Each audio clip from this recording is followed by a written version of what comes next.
Welcome, sci-fi lovers, to Season 2 of Astounding Stories of Space and Time. I'm Mordell, and our first story is Game of Rat and Dragon by Cordwainer Smith. Pinlighting is a hell of a way to earn a living. Underhill was furious as he closed the door behind himself. It didn't make much sense to wear a uniform and look like a soldier if people didn't appreciate what you did.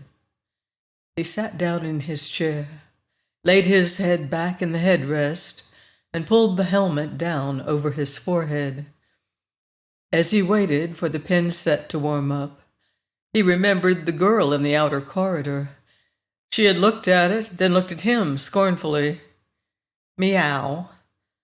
That was all she had said, yet it had cut him like a knife. What did she think he was? A fool, a loafer, an uniform nonentity?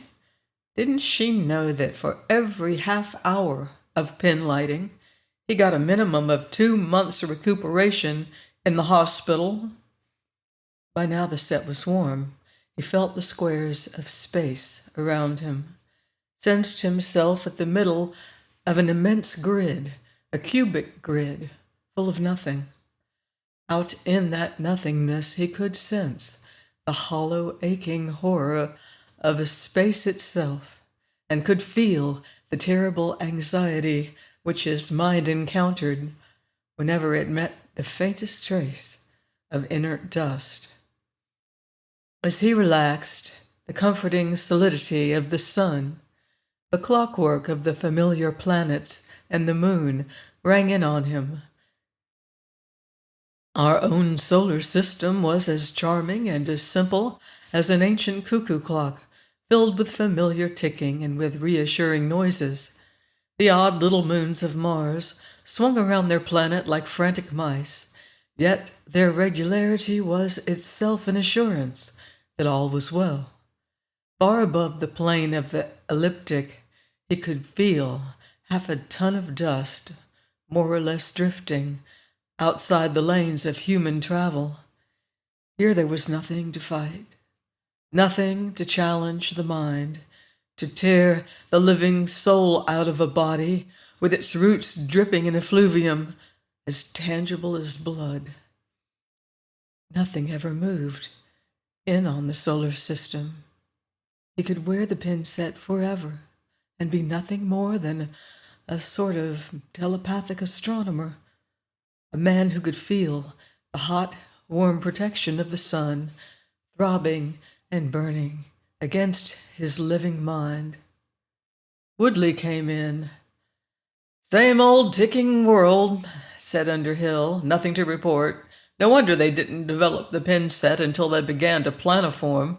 Down here with the hot sun around us, it feels so good and so quiet. You can feel everything spinning and turning. It's nice and sharp and compact. Sort of like sitting around home." Woodley grunted. He was not much given to flights of fantasy. Undeterred, Underhill went on. "Must have been pretty good to have been an ancient man. I wonder why they burned up their world with war. They didn't have to planoform. They didn't have to go out and earn their livings among the stars. They didn't have to dodge the rats or play the game. They couldn't have invented pinlighting because they didn't have any need of it, did they, Woodley?" Woodley grunted. "Uh-huh." Woodley was 26 years old and due to retire in 1 more year. He already had a farm picked out. He had gotten through 10 years of hard work, pinlighting with the best of them. He had kept his sanity by not thinking very much about his job, meeting the strains of the task whenever he had to meet them, and thinking nothing more about his duties until the next emergency arose. Woodley never made a point of getting popular among the partners. None of the partners liked him very much. Some of them even resented him. He was suspected of thinking ugly thoughts of the partners on occasion, but since none of the partners ever thought a complaint in articulate form, the other pinlighters and the chiefs of the Instrumentality left him alone. Underhill was still full of the wonder of their job. Happily, he babbled on. What does happen to us when we planiform? Do you think it's sort of like dying? Did you ever see anybody who had his soul pulled out? Pulling souls is just a way of talking about it, said Woodley. After all these years, nobody knows whether we have souls or not. But I saw one once. I saw what Dogwood looked like when he came apart. It was something funny. It looked wet and sort of sticky, as if it were bleeding, and it went out of him. And you know what they did to Dogwood? They took him away, up in that part of the hospital where you and I never go, way up at the top part where the others are, where the others always have to go if they are alive after the rats of the up and out have gotten them. Woodley sat down and lit an ancient pipe. He was burning something called tobacco in it. It was a dirty sort of habit, but it made him look very dashing and adventurous. Look here, youngster, you don't have to worry about that stuff. Pinlighting is getting better all the time. The partners are getting better. I've seen them pinlight 2 rats 46 million miles apart in 1.5 milliseconds. As long as people had to try to work the pin sets themselves, there was always the chance that with a minimum of 400 milliseconds for the human mind to set a pin light, we wouldn't light up the rats fast enough to protect our planiforming ships. The partners have changed all that. Once they get going, they're faster than the rats, and they always will be. I know it's not easy letting a partner share your mind. It's not easy for them either, said Underhill. Don't worry about them. They're not human. Let them take care of themselves. I've seen more pinlighters go crazy from monkeying around with partners than I've ever seen caught by the rats. How many do you actually know of them that got grabbed by rats?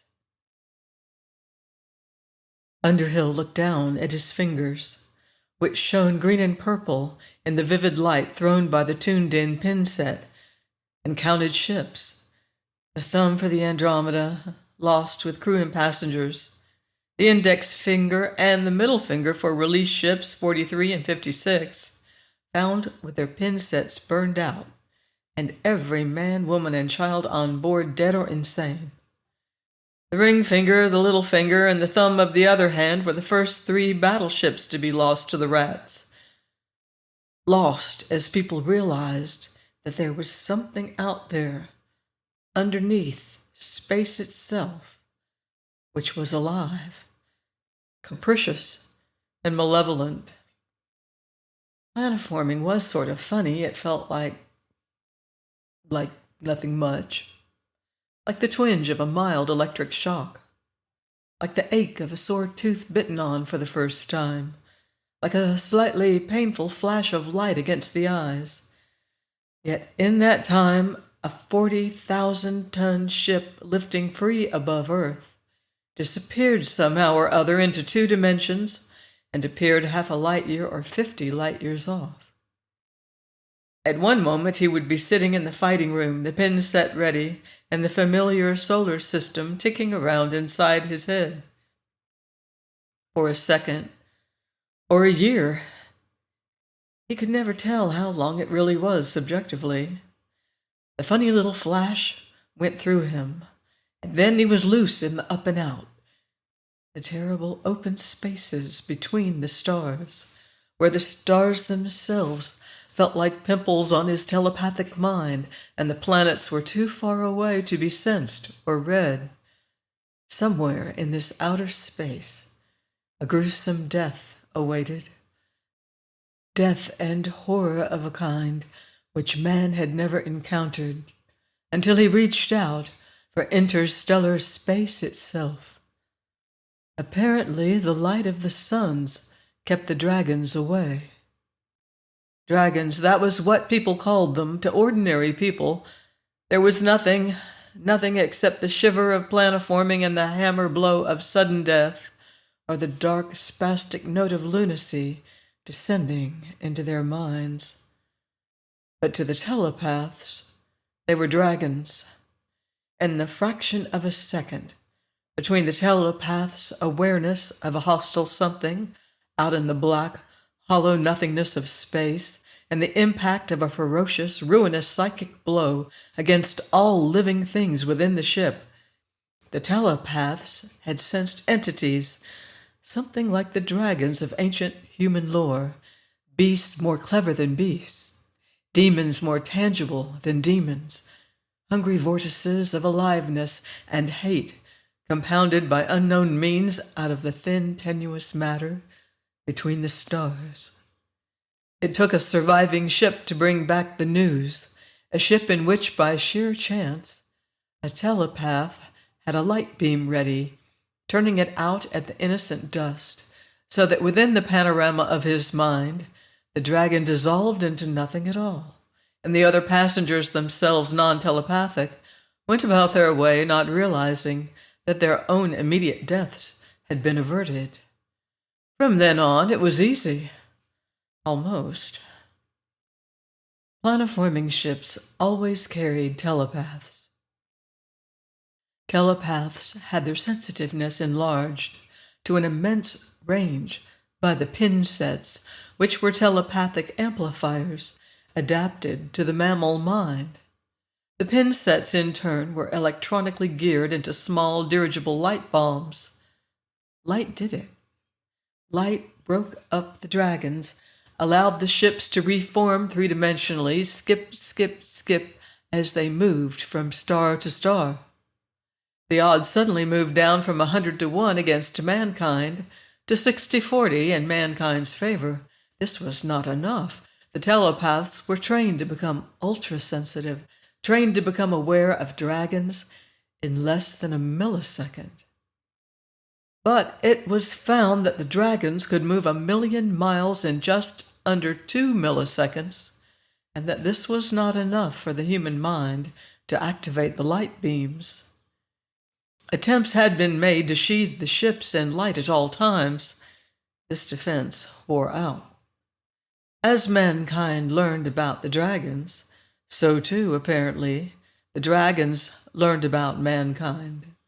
Somehow they flattened their own bulk and came on in extremely flat trajectories very quickly. Intense light was needed, light of sun-like intensity. This could be provided only by light bombs. Pinlighting came into existence. Pinlighting consisted of the detonation of ultra-vivid miniature photonuclear bombs, which converted a few ounces of magnesium isotope into pure visible radiance. The odds kept coming down in mankind's favor, yet ships were being lost. It became so bad that people didn't even want to find the ships because the rescuers knew what they would see. It was sad to bring back to Earth 300 bodies ready for burial and 200 or 300 lunatics damaged beyond repair, to be wakened and fed and cleaned and put to sleep, wakened and fed again until their lives were ended. Telepaths tried to reach into the minds of the psychotics who had been damaged by the dragons, but they found nothing there beyond vivid spouting columns of fiery terror bursting from the primordial id itself, the volcanic source of life. Then came the partners. Man and partner could do together what man could not do alone. Men had the intellect, partners had the speed. The partners rowed their tiny craft, no larger than footballs, outside the spaceships. They planoformed with the ships. They rode beside them in their 6-pound craft, ready to attack. The tiny ships of the partners were swift. Each carried a dozen pinlights, bombs no bigger than thimbles. The pinlighters threw the partners, quite literally threw, by means of mine-to-firing relays direct at the dragons. What seemed to be dragons to the human mind appeared in the form of gigantic rats in the minds of the partners. Out in the pitiless nothingness of space, the partners' minds responded to an instinct as old as life. The partners attacked, striking with a speed faster than man's, going from attack to attack, until the rats or themselves were destroyed. Almost all the time, it was the partners who won. With the safety of the interstellar skip of the ships, commerce increased immensely, the population of all the colonies went up, and the demand for trained partners increased. Underhill and Woodley were part of the third generation of pinlighters, and yet to them it seemed as though their craft had endured forever. Gearing space into mines by means of the pin set, adding the partners to those mines, keying up the mine for the tension of a fight on which all depended. This was more than human synapses could stand for long. Underhill needed his 2 months' rest after half an hour of fighting. Woodley needed his retirement after 10 years of service. They were young. They were good. But they had limitations. So much depended on the choice of partners, so much on the sheer luck of who drew whom. Father Moontree and the little girl named West entered the room. They were the 2 other pinlighters. The human complement of the fighting room was now complete. Father Moontree was a red-faced man of 45 who had lived the peaceful life of a farmer until he reached his 40th year. Only then, belatedly, did the authorities find he was telepathic and agree to let him late in life enter upon the career of a pinlighter. He did well at it, but he was fantastically old for this kind of business. Father Moontree looked at the glum Woodley and the musing Underhill. "How are the youngsters today? Ready for a good fight?" "Father always wants a fight," giggled the little girl named West. She was such a little girl. Her giggle was high and childish. She looked like the last person in the world one would expect to find in the rough, sharp dueling of pinlighting. Underhill had been amused one time when he found one of the most sluggish of the partners coming away, happy from contact with the mind of the girl named West. Usually the partners didn't care much about the human minds with which they were paired for the journey. The partners seemed to take the attitude that human minds were complex and fouled up beyond belief anyhow. No partner ever questioned the superiority of the human mind, though very few of the partners were much impressed by that superiority. The partners liked people. They were willing to fight with them. They were even willing to die for them. But when a partner liked an individual the way, for example, that Captain Wow or the Lady May liked Underhill, the liking had nothing to do with intellect. It was a matter of temperament, of feel. Underhill knew perfectly well that Captain Wow regarded his, Underhill's, brains as silly. What Captain Wow liked was Underhill's friendly emotional structure, the cheerfulness and glint of wicked amusement that shot through Underhill's unconscious thought patterns, and the gaiety with which Underhill faced danger. The words, the history books, the ideas, the science, Underhill could sense all that in his own mind reflected back from Captain Wow's mind as so much rubbish. Miss West looked at Underhill. "I bet you've put stickum on the stones." "I did not." Underhill felt his ears grow red with embarrassment. During his novitiate, he had tried to cheat in the lottery because he got particularly fond of a special partner, a lovely young mother named Myrrh. It was so much easier to operate with Myrrh, and she was so affectionate toward him that he forgot pinlighting was hard work and that he was not instructed to have a good time with his partner. They were both designed and prepared to go into deadly battle together. One cheating had been enough. They'd found him out, and he had been laughed at for years. Father Moontree picked up the imitation leather cup and shook the stone dice which assigned them their partners for the trip. By senior rights, he took first straw. He grimaced. He had drawn a greedy old character, a tough old male whose mind was full of slobbering thoughts of food, veritable oceans full of half-spoiled fish. Father Moontree had once said that he burped cod liver oil for weeks after drawing that particular glutton, so strongly had the telepathic image of fish impressed itself upon his mind. Yet the glutton was a glutton for danger as well as for fish. He had killed 63 dragons, more than any other partner in the service, and was quite literally worth his weight in gold. The little girl West came next. She drew Captain Wow. When she saw who it was, she smiled. "I like him," she said. "He's such fun to fight with. He feels so nice and cuddly in my mind." "Cuddly hell," said Woodley. "I've been in his mind. It's the most leering mind in this ship, bar none."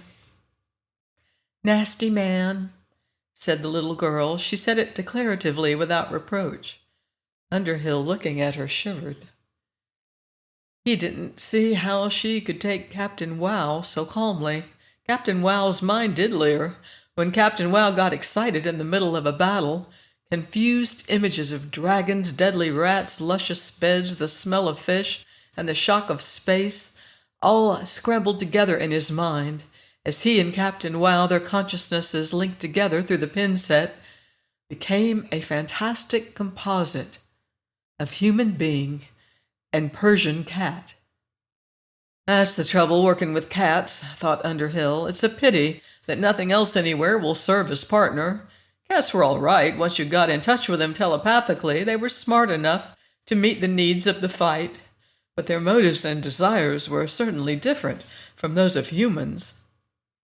They were companionable enough as long as you thought tangible images at them, but their minds just closed up and went to sleep when you recited Shakespeare or Colgrove, or if you tried to tell them what space was. It was sort of funny realizing that the partners who were so grim and mature out here in space were the same cute little animals that people had used as pets for thousands of years back on Earth.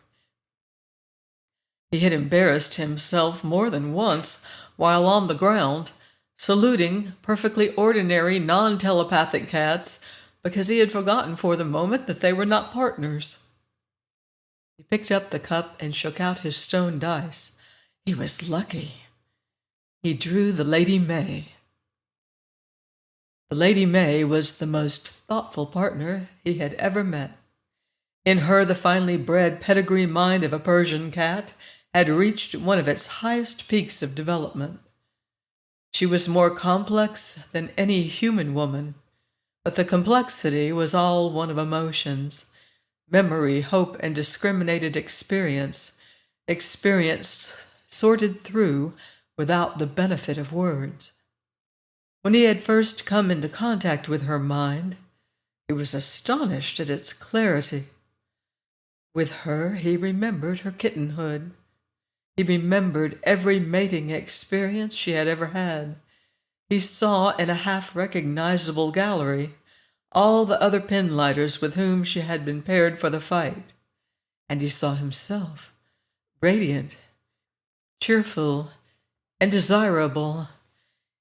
He even thought he caught the edge of a longing, a very flattering and yearning thought. What a pity he is not a cat. Woodley picked up the last stone. He drew what he deserved, a sullen, scared old tomcat with none of the verve of Captain Wow. Woodley's partner was the most animal of all the cats on the ship, a low, brutish type with a dull mind. Even telepathy had not refined his character. His ears were half chewed off from the first fights in which he had engaged. He was a serviceable fighter, and nothing more. Woodley grunted. Underhill glanced at him oddly. Didn't Woodley ever do anything but grunt? Father Moontree looked at the other three. "You might as well get your partners now. I'll let the scanner know we're ready to go into the up and out." Underhill spun the combination lock on the Lady May's cage. He woke her gently and took her into his arms. She humped her back luxuriously, stretched her claws, and started to purr, thought better of it and licked him on the wrist instead. He did not have the pins set on, so their minds were closed to each other, but in the angle of her mustache and in the movement of her ears, he caught some sense of gratification she experienced in finding him as her partner. He talked to her in human speech, even though speech meant nothing to a cat when the pin set was not on. It's a damn shame sending a sweet little thing like you whirling around in the coldness of nothing to hunt for rats that are bigger and deadlier than all of us put together.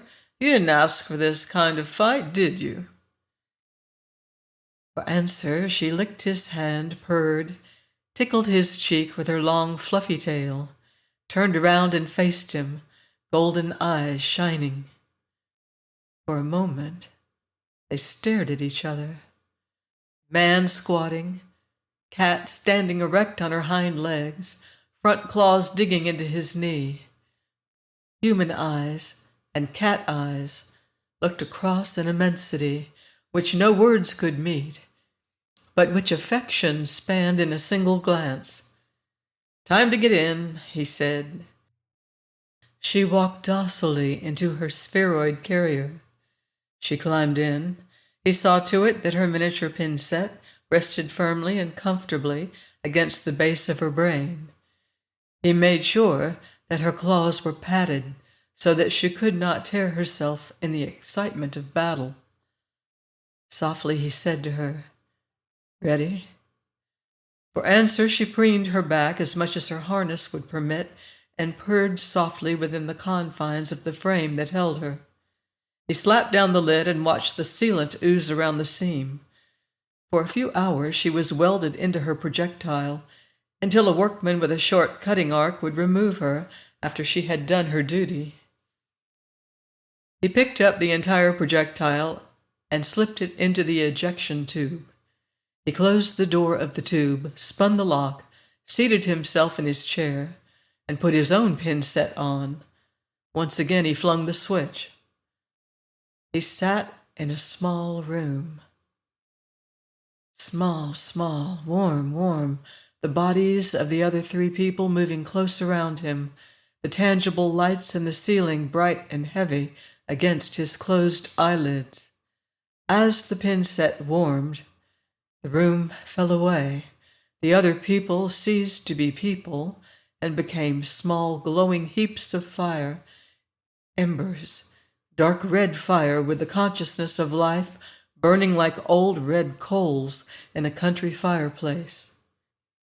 As the pin set warmed a little more, he felt earth just below him, felt the ship slipping away, felt the turning moon as it swung on the far side of the world, felt the planets and the hot, clear goodness of the sun, which kept the dragon so far from mankind's native ground. Finally, he reached complete awareness. He was telepathically alive to a range of millions of miles. He felt the dust which he had noticed earlier high above the ecliptic. With a thrill of warmth and tenderness, he felt the consciousness of the Lady May pouring over into his own. Her consciousness was as gentle and clear, and yet sharp to the taste of his mind, as if it were scented oil. It felt relaxing and reassuring. He could sense her welcome of him. It was scarcely a thought, just a raw emotion of greeting. At last they were one again. In a tiny, remote corner of his mind, as tiny as the smallest toy he had ever seen in his childhood. He was still aware of the room and the ship, and of Father Moontree picking up a telephone and speaking to a scanner captain in charge of the ship. His telepathic mind caught the idea long before his ears could frame the words. The actual sound followed the idea the way that thunder on an ocean beach follows the lightning inward from far out over the seas. "Fighting room is ready. Clear to planoform, sir." Underhill was always a little exasperated the way that Lady May experienced things before he did. He was braced for the quick vinegar thrill of planoforming, but he caught her report of it before his own nerves could register what had happened. Earth had fallen away so far that he groped for several milliseconds before he found the sun in the upper rear right-hand corner of his telepathic mind. That was a good jump, he thought. This way we'll get there in 4 or 5 skips. A few hundred miles outside the ship, Lady May thought back at him. Oh, warm, oh, generous, oh, gigantic man, oh, brave, oh, friendly, oh, tender and huge partner. Oh, wonderful with you, so good, good, good, warm, warm, now to fight, now to go, good with you. He knew that she was not thinking words, that his mind took the clear, amiable babble of her cat intellect and translated it into images which his own thinking could record and understand. Neither one of them was absorbed in the game of mutual greetings. He reached out far beyond her range of perception to see if there was anything near the ship. It was funny how it was possible to do 2 things at once. He could scan space with his pin-set mind, and yet at the same time catch a vagrant thought of hers, a lovely, affectionate thought, about a son who had had a golden face and a chest covered with soft, incredibly downy white fur. While he was still searching, he caught the warning from her. "We jump again!" And so they had. The ship had moved to a second planoform. The stars were different. The sun was immeasurably far behind. Even the nearest stars were barely in contact. This was good dragon country, this open, nasty, hollow kind of space. He reached farther, faster, sensing and looking for danger, ready to fling the Lady May at danger wherever he found it. Terror blazed up in his mind so sharp, so clear, that it came through as a physical wrench. The little girl named West had found something immense, long, black, sharp, greedy, horrific. She flung Captain Wow at it. Underhill tried to keep his own mind clear. "Watch out!" he shouted telepathically at the others, trying to move the Lady May around. At one corner of the battle, he felt the lustful rage of Captain Wow as the big Persian tomcat detonated lights while he approached the streak of dust which threatened the ship and the people within. The lights scored near misses. The dust flattened itself, changing from the shape of a stingray into the shape of a spear. Not 3 milliseconds had elapsed. Father Moontree was talking human words and was saying in a voice that moved like cold molasses out of a heavy jar, "Captain." Underhill knew that the sentence was going to be, "Captain, move fast." The battle would be fought and finished before Father Moontree got through talking. Now, in fractions of a millisecond later, the Lady May was directly in line. Here was where the skill and speed of the partners came in. She could react faster than he. She could see the threat as an immense rat coming directly at her. She could fire the light bulbs with a discrimination which he might miss.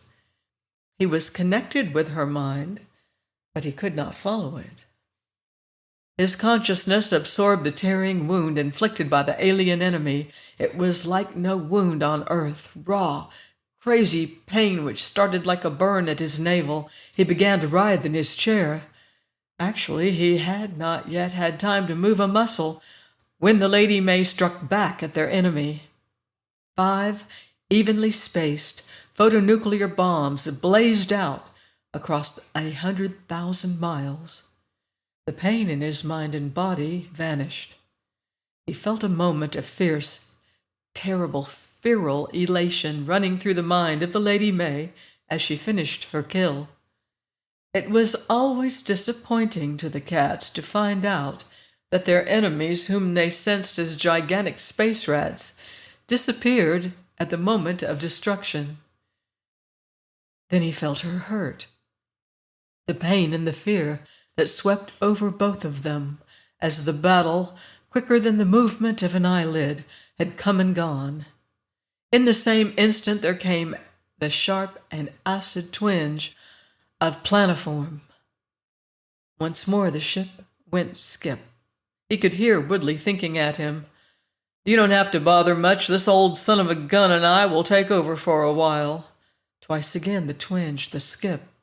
He had no idea where he was until the lights of the Caledonia spaceport shone below.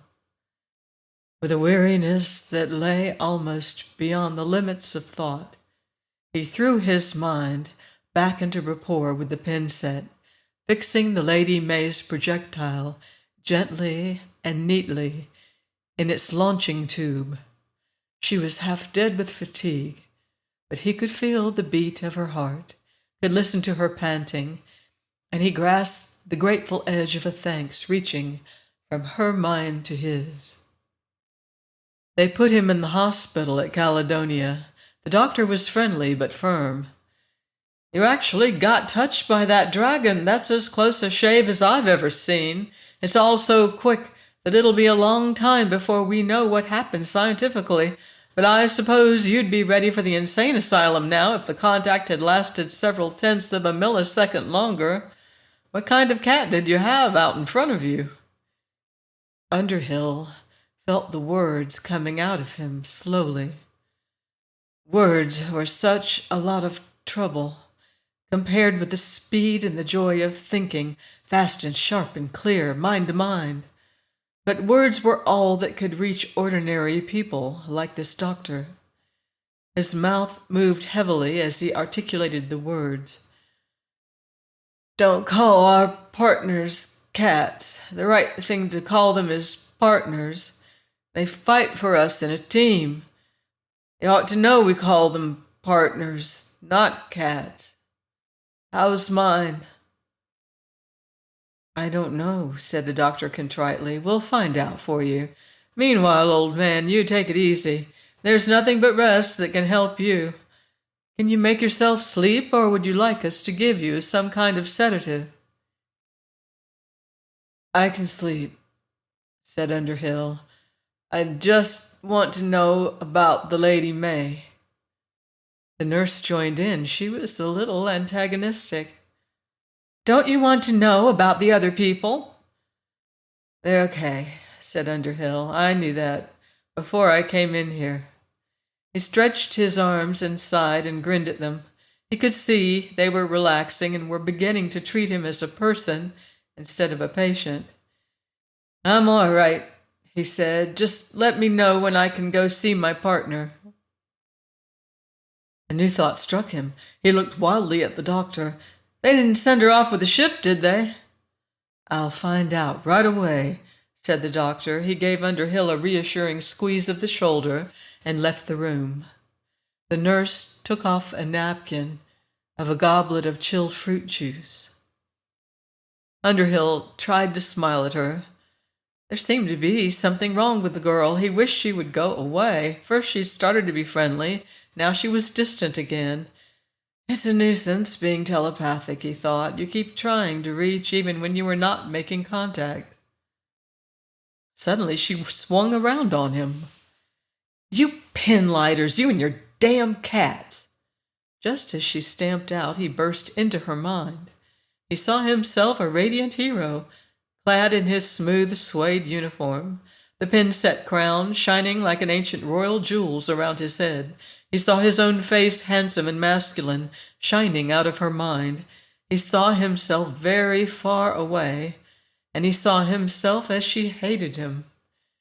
She hated him in the secrecy of her own mind.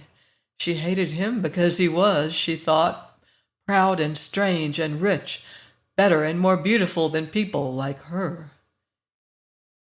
He cut off the sight of her mind, and as he buried his face in the pillow, he caught an image of the Lady May.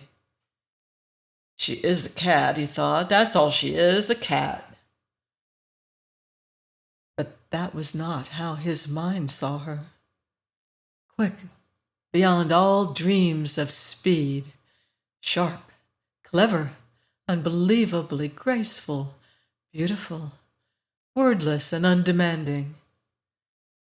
Where would he ever find a woman who could compare with her? Cordwainer Smith wrote many short stories and a novel, Norstrilia, about his inventive universe and the instrumentality that ruled it.